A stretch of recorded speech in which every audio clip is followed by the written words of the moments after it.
تو کون پڑھتا ہے، کون الگ ہو جاتا ہے، کس کو علیحدہ کر دیا جاتا ہے۔ دین کے ساتھ جو پرابلم ہے نا وہ یہ ہے کہ جب ہم کلپ سنتے ہیں کہ بھئی اگر آپ کی جماعت میں فلاں مسلک کا آدمی آ جائے تو آپ کی نماز نہیں ہوتی، اور اگر یہ ماننے والا وہ ہو جائے تو آپ کے جو ہے وہ باطل ہے، اور یہ ہے وہ۔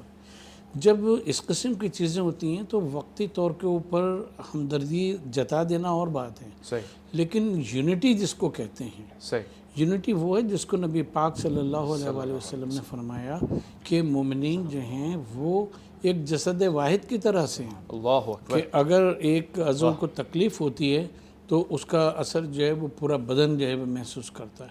اسی صورت سے جو راحت ہے معاشرے میں، جو طبقات ہوتے ہیں جو آگے جا رہے ہیں ترقی کرنے، مثلا ہمارا بھائی ہے، جی، ایک بھائی ہم سے کمتر ہے نسبتاً معاشی طور پہ، ایک فرض کی بہتر ہے ہم سے معاشی طور کے اوپر، تو ہمیں اوپر سے اوپر جو ہے معاشی طور پہ اس سے ہمیں حسد نہیں کرنا، نیچے والا جو ہے اس کو ہاتھ پکڑ کے ہمیں اپنے برابر لانا ہے اور پھر ہمیں اس کے اوپر اٹھانا ہے۔ معاشرے جو ترقی کرتے ہیں وہ اس پیراڈائم میں جب آ جاتے ہیں تب ترقی کرتے ہیں۔ وقتی طور پہ جو لوگ اکٹھے ہو جاتے ہیں کہ اگر کوئی بس کے نیچے کچلا گیا تو جناب سب کھڑے ہو گئے اور انہوں نے پتھراؤ بھی شروع کر دیا، بس کو آگ بھی لگا دی، جس سے وہ جانے والا واپس نہیں آ جائے گا، اور وہ جو ایکسیڈنٹ کا شکار ہوا ہے وہ پروفیوز بلیڈنگ کی وجہ سے مر بھی سکتا ہے، لیکن اس کو کوئی نہیں دیکھ رہا ہوتا، وہ اپنے جذبات کو نکالنے میں مصروف ہوتا ہے۔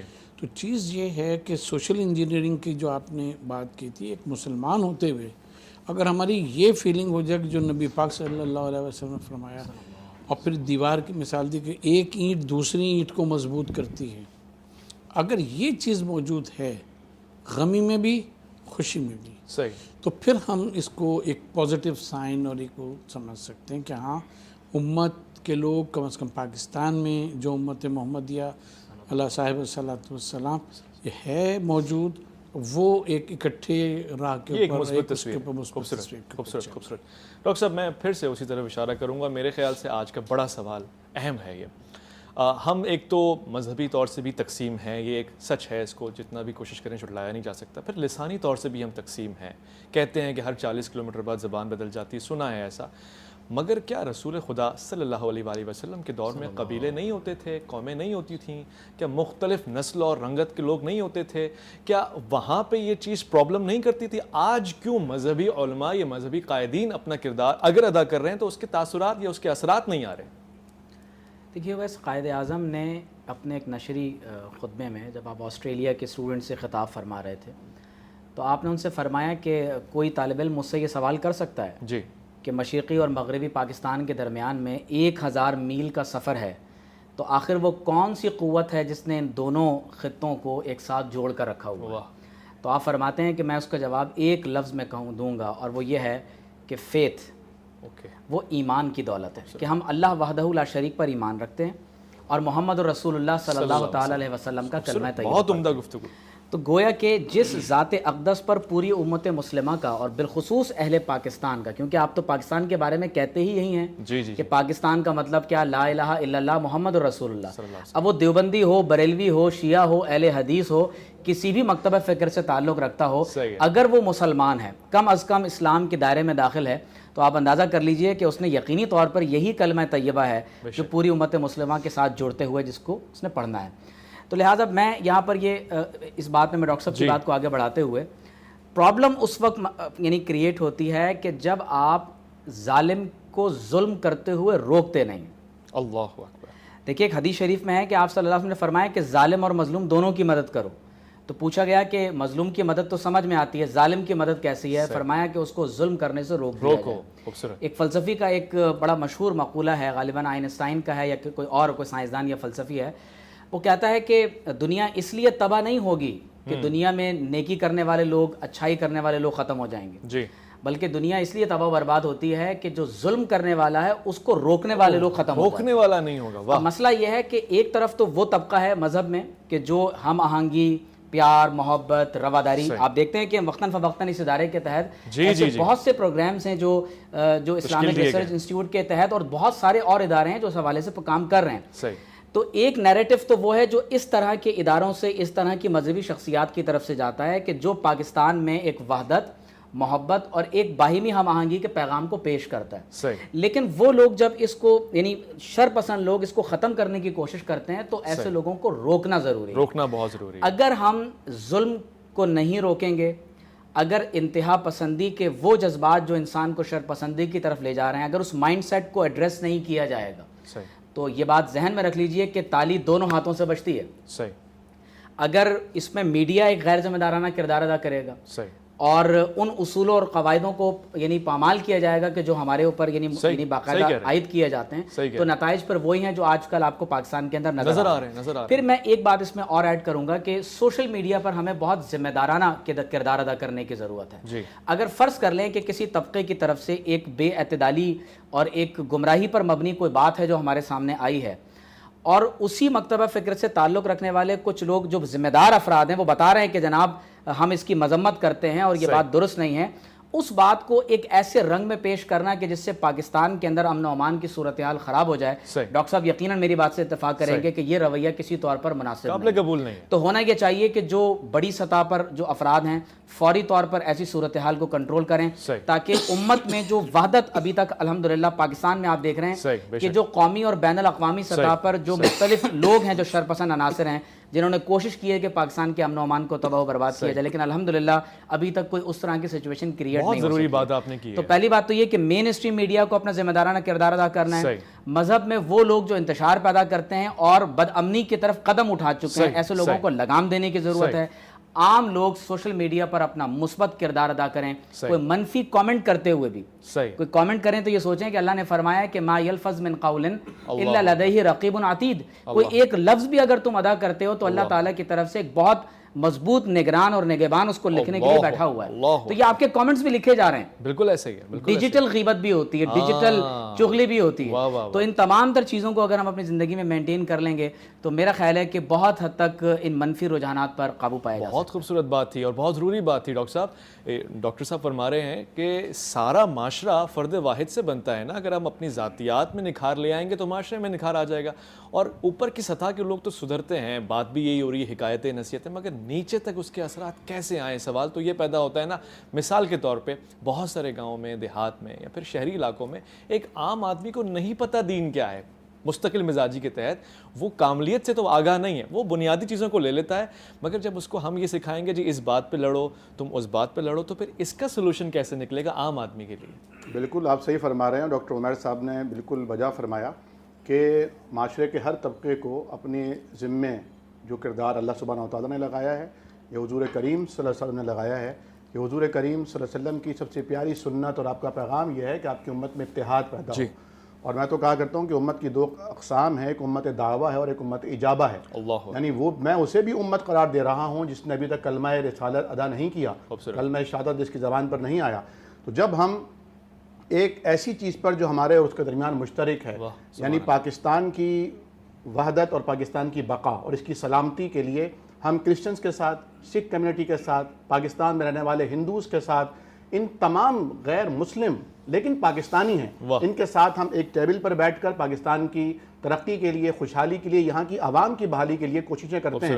تو پھر یقینی طور پر جو ہمارے کلمہ گو مسلمان بھائی ہیں ان میں اور ہم میں کچھ فکری, کچھ عقیدے کے اعتبار سے, اس کی تشریحات کے اعتبار سے, کچھ فقہی اعتبار سے, کچھ عملی اعتبار سے اختلافات ہو سکتے ہیں. اور اختلاف کا ہونا یا اس کا موجود نہ ہونا ایک کوئی ایسی بات نہیں جو انہونی ہو. یہ ہر جگہ ہوتی ہے, اور جہاں پر عقل ہوگی, جہاں انسان ہوگا, وہاں تو یقینی طور پر مشین تو نہیں ہے, انسان ہے, جیتی جاگتی سوچتی والی مخلوق ہے. اختلاف تو پیدا ہوگا, لیکن اس اختلاف کے ساتھ جینے کا سلیقہ اصل میں ایک سماج اور ایک معاشرہ تیار کرتا ہے. اور جس طرح ڈاکٹر محسن نقوی صاحب نے فرمایا تھا کہ معاشرے کا ہر طبقہ اپنی جگہ ایک قائد کا رول ادا کرے. آپ دیکھیے, آپ نے جس طرح ڈاکٹر عمیر صاحب نے فرمایا اور آپ نے فرمایا, اس بات کو آگے بڑھایا. میں عرض کروں گا کہ ایک عام آدمی کو تو شاید آپ قرآنی آیات بتا کر, احادیث طیبہ بتا کر شاید آپ اس کے رجحان کو تبدیل کر سکیں, لیکن وہ ادارے جنہوں نے باقاعدہ پیڈ ورکر رکھے ہیں, سوشل میڈیا ٹیمز بنائی ہیں, جن کا کام یہ ہے کہ برسہ برس پرانی ویڈیوز نکال کر ایسے موقعوں پر ان کو نشر کیا جائے انہیں لائکس کیا جائے, انہیں شیئر کیا جائے, جو فنڈ دیتے ہیں باقاعدہ اس کو پبلک کرنے کے لیے, اسے پروموٹ کرنے کے لیے, ان کو کیسے روکا جائے گا؟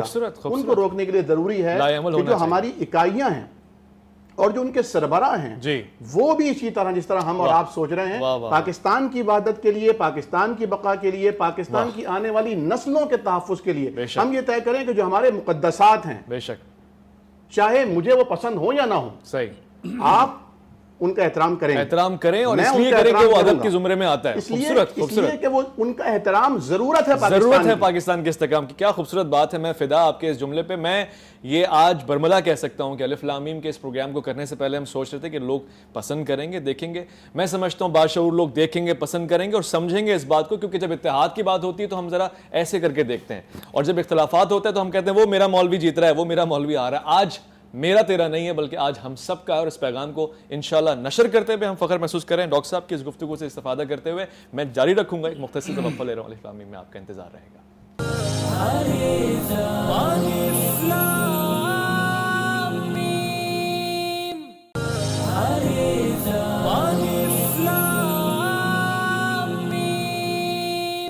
الف لام میم دیکھنے والوں کو ایک بار پھر سے میں کہوں گا کہ اچھا ہوا کہ آپ نے اس گفتگو کو سن لیا آج, اور میں چاہوں گا کہ اس کو مزید آگے بھی پہنچائیں. یہ جو پروگرام ہے بہت خاص ہے, یہ آپ کی نسلوں کو بچائے گا, تحفظ دے گا, چاہے آپ کا تعلق کسی بھی قومیت سے یا کسی بھی مکتب فکر سے ہے. آپ کو یہ ڈر نہیں ہوگا نماز پڑھتے ہوئے کہ برابر والا مجھے کہیں کافر کہہ کے یا مشرک کہہ کے یا کوئی اور نام دے کے مار دے. تو اس لیے اس پروگرام کو جتنا ہو سکے بڑھائیے گا. ڈاکٹر صاحب, مجھے اتفاق ہوا باہر ملک جانے کا, میں نے یہ دیکھا ہے کہ جب ان کے سامنے اسلام پیش کیا جاتا ہے نا, جس تھیوری کو ہم ان کے سامنے پیش کرتے ہیں, وہ امپریس ہوئے بغیر نہیں رہ سکتے. وہ کہتے ہیں اس کا کوئی عملی نمونہ دکھا دو, آج اسلام لے آئیں گے. معاشرہ نہیں بنا پائے ہم اب تک, اس کی کیا وجہ ہے؟ دیکھیں, نبی پاک صلی اللہ علیہ وآلہ وسلم کا اور صحابہ کرام کا اور اہل بیت کا رضوان اللہ علیہم تعالی اجمعین, ان کا جب ہم دور دیکھتے ہیں جی تو اس میں کوئی کتابی اور کہنا چاہیے کہ محض نظریاتی باتیں نہیں تھیں. باتیں نہیں, سارا معاملہ یہ. اس کے ساتھ ساتھ یہ کہ جب تک تم وہ بات کہتے کیوں ہو جس کے اوپر تم عمل نہیں کرتے, سبحان اللہ, اس پہ جب تم عمل نہیں کرتے تو ایسی بات کیوں کہتے ہو؟ اس کی وجہ یہ ہے کہ نبی پاک صلی اللہ علیہ وآلہ وسلم نے ڈے ون سے ہمیں یہ سکھایا کہ دین کسی مجرد فلسفے کا, نظریے کا, اس کا نام نہیں ہے. دین نام ہے اس کے ساتھ اسوہ رسول کی پیروی کا, کہ جو عملی اس کی صورت ہے, یعنی معاشرہ اور دین ساتھ ساتھ چلتا ہے. تو حقیقی عالم وہ ہے کہ جو دین کا علم رکھتا ہے, اس کے ساتھ ساتھ جس معاشرے میں وہ ہے اس کا بھی علم رکھتا ہے, اس میں یہ صلاحیت ہے کہ اس معاشرے کے مسائل کو دین کی روشنی میں حل کر سکے. جی, ہمارے وہاں انفارچونیٹلی یہ ہوا ہے, صرف ہم اپنے پاکستان کے کانٹیکسٹ کی بات کریں, باہر بھی اس کی مثالیں ہم دے سکتے ہیں, کہ ہمارے وہاں دین کا معاشرے سے وہ ربط کہ جو نبی پاک صلی اللہ علیہ وآلہ وسلم نے قرآن کے نزول کے ساتھ ساتھ اپنے اسوہ حسنہ کے ذریعے سے قائم کیا, اور بعد میں خلفائے راشدین اور اہل بیت وغیرہ میں وہ ربط قائم رہا, اس ربط کو ہم نہیں سمجھتے. قرآن جانتے ہیں, پورا سنا دیں گے, تفسیر بھی اس کی بیان کر دیں گے, احادیث بھی بیان کر دیں گے, لیکن معاشرے کا فہم جو ہے جو کہ ڈائنامک اور ہمیشہ آگے بڑھتا رہتا ہے, چینج ہوتا رہتا ہے معاشرہ, اس کا فہم نہیں حاصل کر پاتے. جب اس کا فہم نہیں ہوتا تو دونوں میں تطبیق نہیں ہو پاتی, مسائل کا حل جو ہے وہ نہیں نکل پاتا. لہٰذا ہم میں سے ہر شخص, یعنی ہم میں سے ہر شخص کا مطلب یہ ہے کہ یہ کلاس جس کو علماء کی کلاس کہی جاتی ہے, ہم تو خیر طلاب میں شامل ہیں, کہ ہم میں سے ہر شخص یہ کوشش کرتا ہے کہ ہم اپنی لیسر آئیڈینٹی کے اوپر وہ بن جائیں, علامہ کہلائے جائیں, محدث کہلائے جائیں, اور مفکر اسلام کہلائے جائیں, شیخ الاسلام بن جائیں, اپنے اس کے بن جائیں. کیونکہ ہم اس درجے پہ نہیں پہنچ سکتے کہ جہاں مثلا شاہ ولی اللہ تھے, کہ جن کو جب کوٹ کرتا ہے تو شیعہ بھی کوٹ کرتا ہے, سنی بھی کوٹ کرتا ہے, اہل حدیث بھی کرتا ہے, یا امام غزالی کے اس پہ پہنچ جائیں کہ حجت اللہ البالغہ جو لکھی ہے, تو کوئی فرقہ ایسا نہیں کہ جو اس کا محتاج نہ ہو کہ اس سے یا ان کے علوم سے استفادہ نہ کرے, حالانکہ وہ فقہی اعتبار سے شافعی تھے.